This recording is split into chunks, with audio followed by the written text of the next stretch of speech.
It's week 14. We're nearing the stretch run here. It's usually that time of year where you look at teams to make major moves. Maybe it's a head coach, maybe it's a GM. But we look at the Eagles because it's the face of their franchise. Carson Wentz, he gets benched for this upcoming game against the Saints. He was benched during last weekend. So now Jalen Hurts is in. Tony, I'm going to start with you. What do you think of the move in the immediate, and what do you think of it long term? Well, I think it really ties into both. When I was an assistant coach with the Vikings in 1992, Denny Green told me something I never forgot. He said, if you ever take your starting quarterback out, know that it's permanent. You can say, hey, we're only taking him out for this quarter, or he got banged up, or we're trying to give the team a spark. But you've sent your team a message that for some reason, whatever it is, I don't believe in my quarterback anymore. I think Jalen Hurts gives us more of a chance to win this next game. That's not a good message to send unless you absolutely believe that. And so I think this is a watershed moment for Philadelphia. Yeah, and if you're Doug Peterson, you don't want to lose your locker room. So players expect their coach to hold everyone accountable in that locker room, regardless of how much money you make. And let's face it, Jalen Hurts, he's done everything right. He works hard. He's a good kid. He prepares, and he's ready for this opportunity. And Carson Wentz has been flat out terrible. So I'd say give him the opportunity, not just as an RPO guy, not just as an option quarterback. Let him drop back. Put him in there for 4 quarters. Of course, he's going to face some adversity, but you want to see what this young man can do in the face of adversity when he faces the New Orleans Saints, which is one of the best defenses, if not the best defense in the league, Mike Florio. Yeah, good news, Jalen Hurts, you're playing this weekend. Bad news, you're facing the New Orleans Saints. And my concern for Carson Wentz is this notion that to the extent that Jay Glazer's report from over the weekend is accurate, and I have no reason to doubt it, that Carson Wentz's confidence was shaken by the drafting of Jalen Hurts, it becomes a self-fulfilling prophecy if Wentz really was rattled by this. So now we see what Hurts can do. And if Hurts can't get it done, maybe Wentz feels a little bit better if Wentz gets back on the field at some point. But it felt like it had gotten to the point where it was unsustainable on the current path. The Eagles had to do something right. It's a great point. The players talk in the locker room. They know who the players are that should be on the field, and they're at the point where they need to see what Hurts can do because Wentz wasn't getting it done. But my question to you two guys would be, how then do you ever go back to Carson Wentz if you're the Philadelphia Eagles? How do you go back to him? Coach, that's the thing. I mean, if you're a professional athlete, this is part of it. Sometimes you're going to play well. Sometimes you're going to struggle. And if you happen to get benched, then you have to pick yourself up and you have to be ready for your team. So a lot of times when you guys, and I've heard you say this for over a decade, that you can't go back, that you can't. Why not? Why can't you go back? That's your job as a player, whether you're starting or whether you're a backup. You have to be prepared to play football whenever the coach calls on you. And my point comes with this caveat. You could go back to Carson Wentz if Jalen Hurts completely and totally fails. But I think for 2021, then you have a real problem. And the Eagles have a huge problem. They have $25 million already fully guaranteed for Carson Wentz next season. It dawned on me yesterday, maybe they could try to trade him to the Colts and reunite him with Frank Reich, who was the offensive coordinator in Philadelphia the year that Wentz looked like he was going to be the MVP. But that's about it. And if Reich isn't interested in Wentz, then no one else should be, because Reich makes the most sense with Phillip Rivers on a 1-year contract. But I think for next year, what this tells us, Coach, like you're saying, they've given up on Carson Wentz. Maybe he gets a chance late in the year to do something, but come next year, it feels like there's going to be a different quarterback in Philadelphia. Hey, Coach, Tony, let me ask you this, moving Coach. on? Do you see the Eagles moving on from him and see? I'm trying to think. Show me an example where it's worked, where you've taken a quarterback out, a franchise guy, you've benched him, and then come back to him, and he's done the job for you. Maybe there are some examples. I can't think of one off the top of my head. Well, let me ask you this, Coach. What level of responsibility is it to the coach? Because if a coach is trying to hold everyone accountable, that has to include the quarterback. I know it's not the same as everyone else because he's such a special, unique position. But, Coach, flat out, you cannot tell me that Jalen Hurts doesn't deserve at least an opportunity to see what he has. They drafted him in the 2nd round. You know, I agree that you have to hold everybody accountable. I'm just saying that when you do it with the quarterback, you've made a public statement that, yes, I think at this moment Jalen Hurts is better than Carson Wentz. That's what Doug Peterson is saying. Now, when you say that, it then becomes hard to put Carson Wentz back in. That's all I'm saying. I think they made a statement for December of 2020. I think they made a statement going forward. Hey, Coach, I got one for you. Okay. I had to go way back. But your original NFL mentor going into the 1974 season benched Terry Bradshaw for Joe Gilliam. Yeah. And that year worked out with Terry Bradshaw holding the trophy. Not that he did anything to win it that year, but he would later become a franchise quarterback. So that's the only one I can think of, but at least it has happened. It did, and I will say those were special circumstances. If you remember, that was a strike year. Bradshaw didn't come into camp. Joe Gilliam did and started the season that way, and then he went to Bradshaw. But you're right. That would be an example. And then what is that? 45 years ago. So it doesn't happen often. Guys, all I would say is this, right? So, guys, all I would say is this. Hold on, Liam. If I'm one of those guys in that locker room, there's no way I'm sitting back on the sideline. If I'm Fletcher Cox or one of those guys, and I'm looking at that crap that Carson Wentz is putting out there time and time again. See, I played on a 1-15 team. I played when we had the number one defense in the league and we had the worst offense in the league. And even every day we would go out there, practice hard. We would go out there and play. And time and time again, it was an interception. It was a sack. It was a strip sack for a touchdown. And we got so frustrated and so bitter at the offense that we wouldn't even talk to the offense. And those are the type of things that you're going to be up against if you continue to allow Carson Wentz to go out there and stink up the place. That's all I'm saying. But part of it is not all Carson Wentz. Part of those strip sacks are bad offensive line play, receivers not getting open, receivers dropping the ball, no running game. Yeah, Carson Wentz is the quarterback, but a lot of that bad offense is not just Carson Wentz. Now, we'll find out. If Jalen Hurts may give him a spark, we'll see.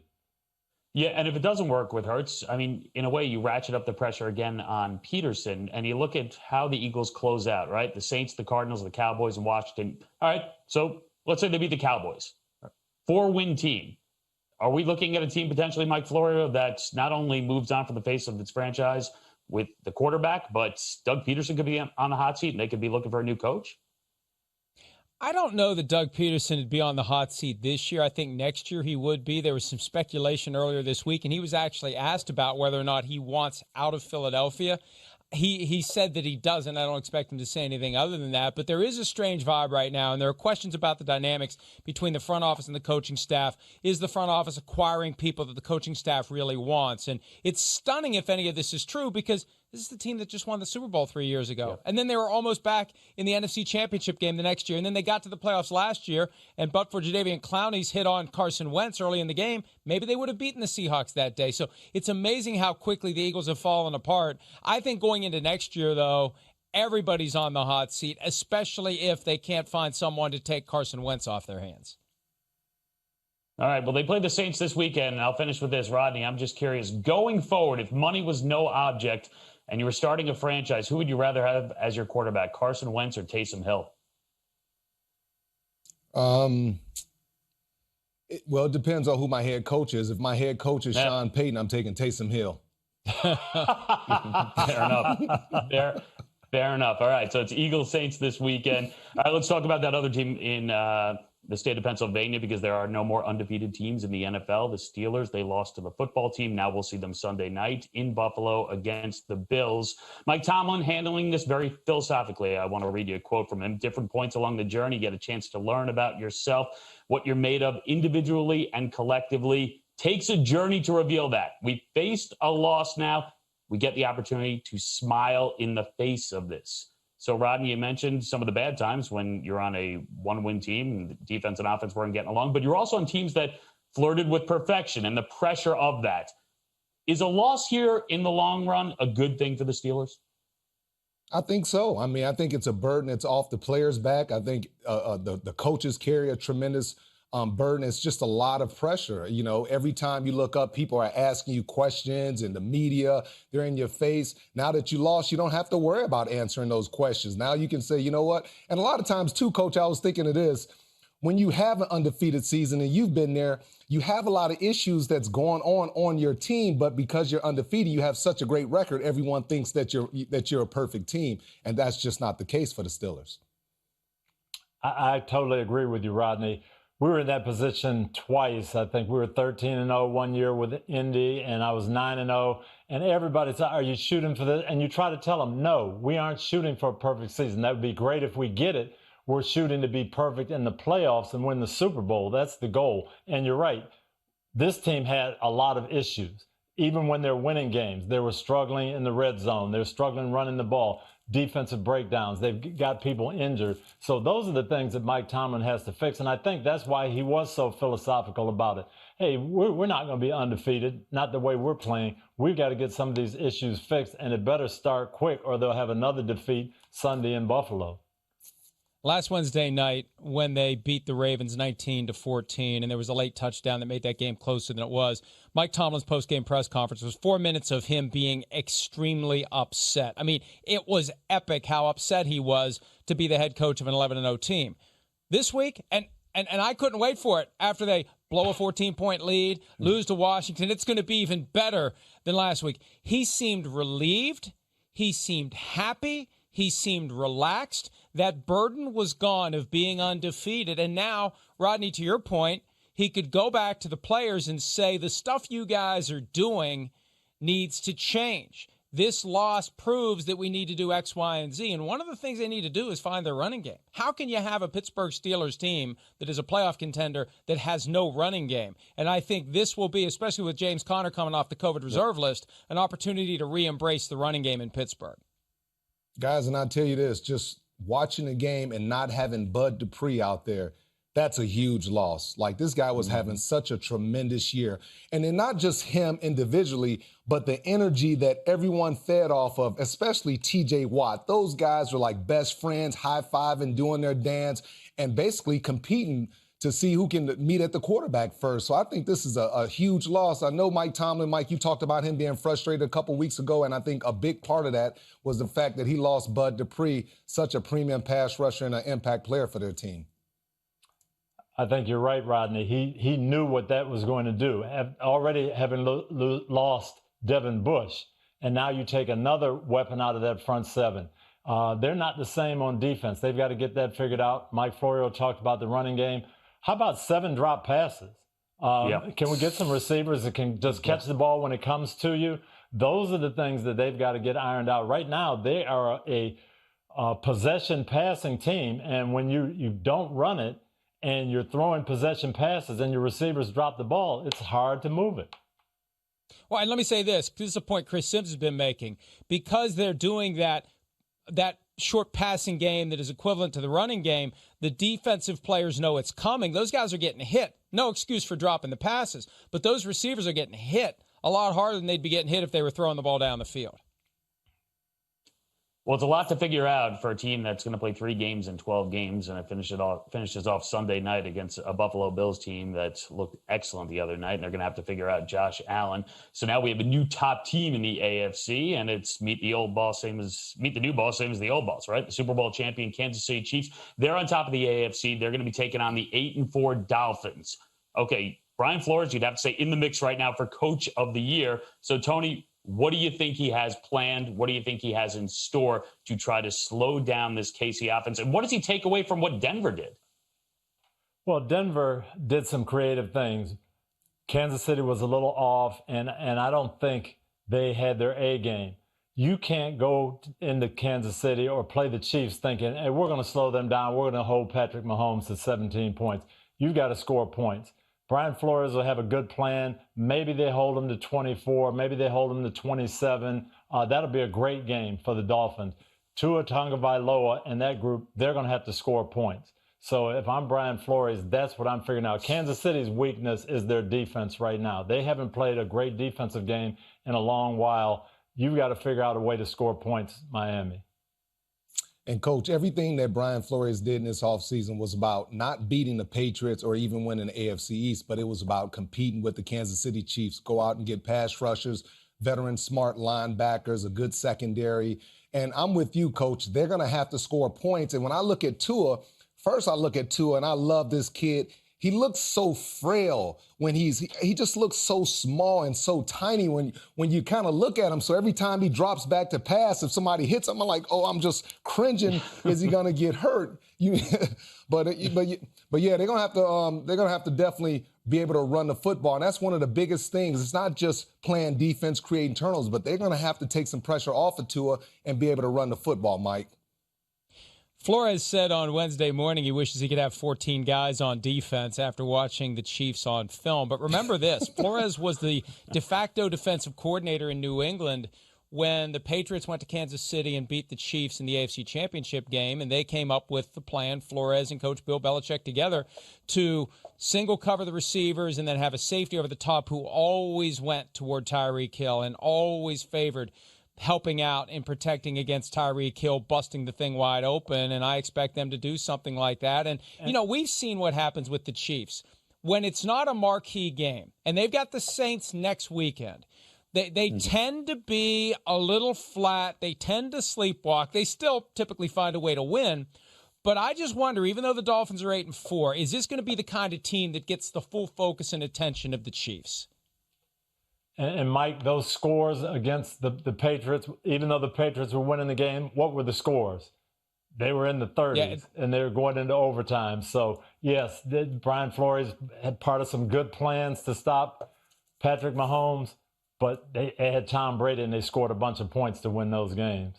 But, guys, even if you look at the game earlier this year, the Patriots did a good job of, and it really confused Patrick Mahomes kind of early in the game. They rushed 3, they dropped 8, they had 8 guys kind of clogging up those lanes, and when Patrick Mahomes dropped back, he was kind of like confused, and I think that might be something that Brian Flores do. He forces him to go the long, hard way, 10 to 12 play drives, don't give up anything deep, and just stay patient. If they can stay patient, Patrick Mahomes is a great talent, but he has so much confidence. He will throw it up and give you an opportunity to go up for it, Liam. So I expect Brian Flores to show those 2 linebackers, 7 guys up, blitz, just show them just a variety of defenses. Yeah, you know the Dolphins are going to be ready, but, you know, more to Mike's point, this Kansas City team that has, 1 loss in the last 14 months, the Panthers, they beat them by 2. They beat the Raiders by 4 in a last-minute drive on our Sunday night game. They beat the Bucs by 3. They were up big in that game, didn't put that game away. They beat the Broncos 22-16. Tony, I know we're nitpicking because that's really all you can do with Kansas City at this point is nitpick. But does it bother you at all that this is a supposed great team that beats teams but doesn't just push aside and push their way through or tear their way through some of these teams? Well, I don't think they're going to be able to do that until their defense starts playing at a high level. And we said this all of last year. I didn't think they were a Super Bowl team because I didn't think they could stop people. In the playoffs, that defense ramped it up. I think they get bored, especially on offense. Defensively, I think they take a lot of chances. If you have a great offense, you can take advantage of some of those. They can play games like they played against Tampa, where in the first half they stopped Tom Brady, shut him down, but second half with the same defenses, some of those balls now become completions and they give up 24 points and a half. So I think that's what they are on defense. But on offense, it's just a matter of how they attack the game. Denver, 22 points. Tyreek Hill caught a ball in the end zone. That was a touchdown pass. True. Had another long pass that got called back for a holding penalty. 2 touchdowns they should have had. Got stopped on the 1-yard line. So they were that close to 40 points in that game. And that's how that offense is. A bad day, you hold them down to 24. If they have a good day, they're going to score 40. That's what you're dealing with. Guys, you know what?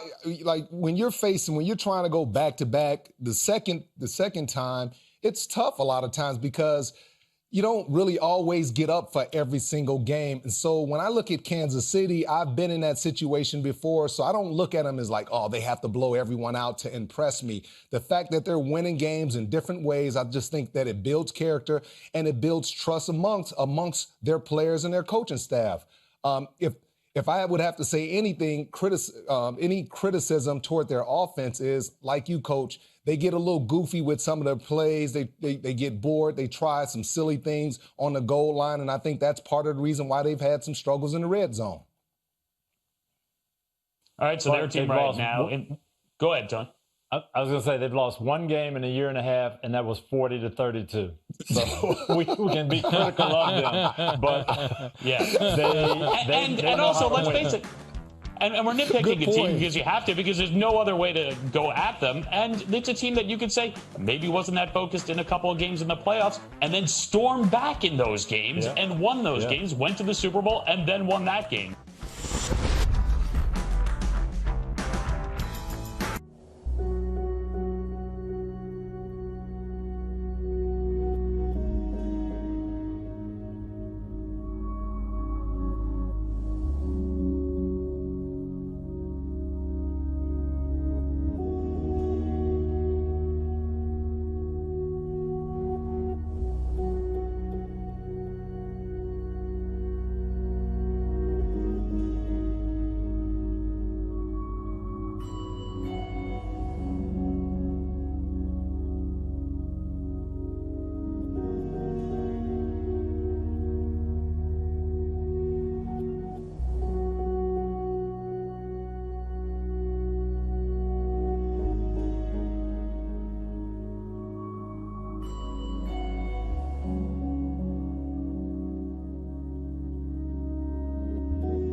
Games coming up this weekend involving bubble teams. Let's start with the Colts Raiders. This one is from Vegas.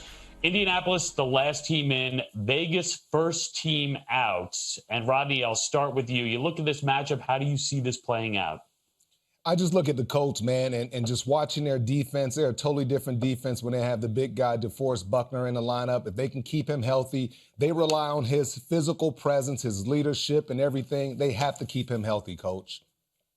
I agree with you. It's going to be the Colts run defense. Can Josh Jacobs get the running game going for the Raiders? If he does, then I think they have a good shot to win. If the Raiders don't run for 140, 150 yards, it's going to be tough on them.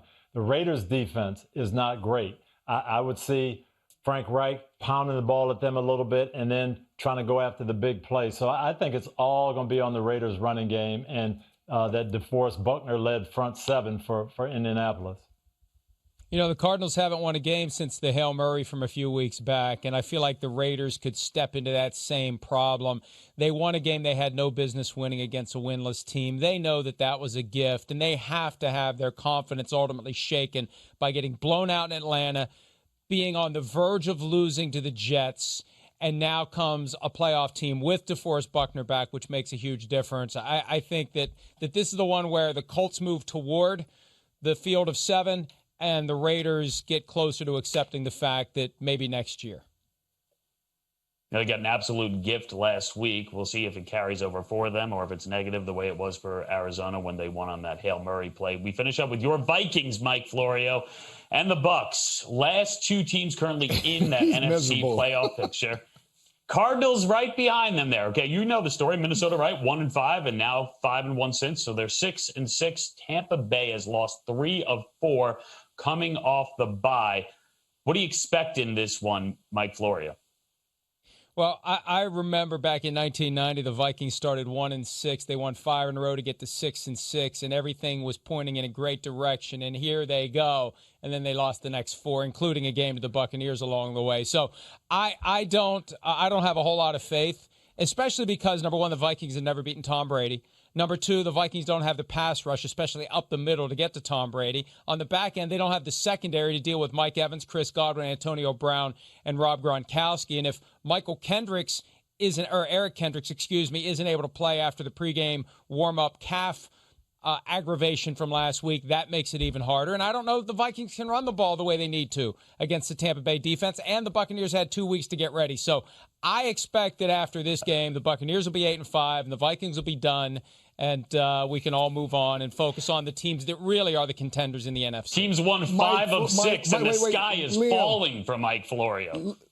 Liam, Mike Florio, why are you so negative about the Vikings? They just came off a huge win. Over the Jaguars? That's a huge win. It's barely a win. beating the Jaguars. And coming from double digits behind. They did it 2 weeks in a row against teams they should have blown out, to the Panthers and the Jaguars, down double digits, and they had to come back and win those games. And, they have not had a great win this year other than the win at Lambeau Field. I just think that it's a lot of smoke and mirrors lately, and we're gonna see that when they face the Buccaneers. Coach, settle this one. Break the tie. Let me ask you two guys this question. Okay, this is going to be a mirror image game. Both defenses are going to load up. They're going to come with all kinds of blitzes. That's the way they play. That's their style. Which quarterback is going to hit his receivers in the face of that pressure? Who do you have more confidence in? Kirk Cousins and Justin Jefferson and Adam Thielen, or Tom Brady and Mike Evans and Chris Godwin? There was a time we wouldn't even ask that question. But I tell you what, down here in Tampa, that's the question that's being asked. Can Tom Brady deliver when he's going to be under pressure? And is he going to be able to outgun Kirk Cousins? What do you guys think? I don't know, Coach, but I tell you this. If I'm Kirk Cousins, I got a lot of confidence going into this game because I'm looking at those secondary guys. I'm looking at those corners, in particular, Carlton Davis. Anytime I see Justin Jefferson or Adam Thielen on him one-on-one, I'm going after him. I'm trying to take his confidence. I'm trying to take every sense of confidence that he has. So if I'm Kirk Cousins, I feel pretty good about going against this defense. I tell my line, just give me a few seconds. We can work these cornerbacks. And remember when Tampa Bay, if they decide to play more zone, the Rams and Jared Goff absolutely just tore them apart in that zone. So I expect Kirk Cousins to play extremely well. He's going to compete against Tom Brady because if they lose this game, then the Minnesota Vikings, their playoff hopes are done. And I'm curious to see what the Buccaneers do on offense. Yeah, I'm curious to see what the Vikings do. I said, that's the talk in the barbershop. They're concerned that Kirk Cousins is going to outgun Tom Brady in this game. So we'll see. This has been like a therapy session for Mike Florio. It hasn't made me feel any better. You don't feel any Therapy's better? supposed to make you feel better. And you know what, Liam? Liam?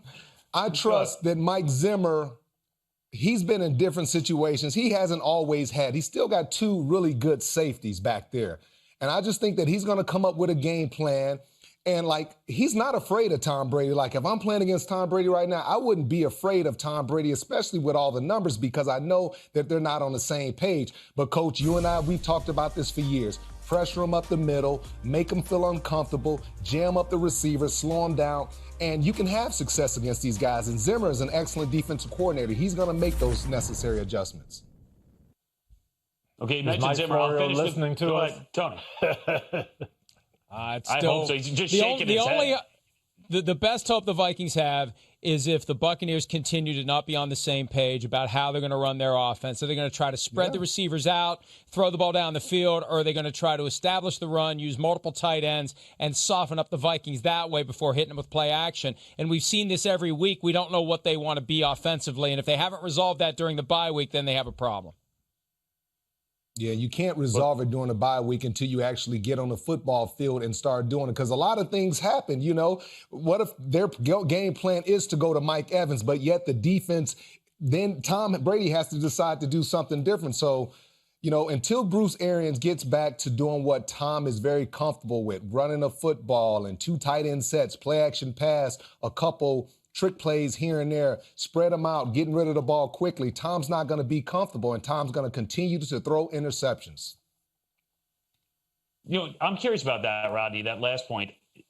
Don't you think at this point that Tom Brady is essentially making those calls, be it at the line of scrimmage or in conversations over Zoom or in conversations on the sideline? Don't you think that offense is, at this point, going to be determined by what Tom Brady wants? That's what I've been saying. But you have to understand, you're dealing with Bruce Arians, and he has an ego, and coaches have egos and say, this is the way I visualize my offense working. I want it to be big plays down the field. We got 2 Pro Bowl, 3 Pro Bowl wide receivers, tight ends everywhere. So I want to be explosive. He doesn't want a dink and dunk. Bruce Arians not patient enough for a 4-yard gain, 3-yard gain. He's like, why the heck did I bring this guy in if he's just going to throw 4 or 5-yard passes? He wants to be explosive down the field, Coach. I agree with you, Rodney. We've watched this offense for 12, 13 weeks now. This is not the offense that we've seen Tom Brady flourish in. Tom's trying to make adjustments. Bruce is trying to adjust for Tom. It just hasn't hit in sync yet. Tom Brady is quick rhythm. Throw the ball, know where it's going, get rid of it fast, be accurate, and we haven't seen that this year. Well, we'll see what happens here. Mike Florio is going to remain quiet because at this point we're kind of overdoing it. I feel like as a Vikings fan over there in the corner, that's all. Yeah. Mr. Miserable, I love Mike Florio. Completely unconvinced. I've seen this movie many times over the last 50 years. Yeah, you know the ending well. We'll see what happens. It's Vikings at Bucs. That's a big one coming up. And, of course, our Sunday night game is an excellent one in the AFC. We get the Buffalo Bills hosting the Pittsburgh Steelers. And I'll see you guys there Sunday nights. Hi, I'm Mike Tirico, and thanks for watching. Make sure to hit subscribe for the latest news and highlights from NBC Sports.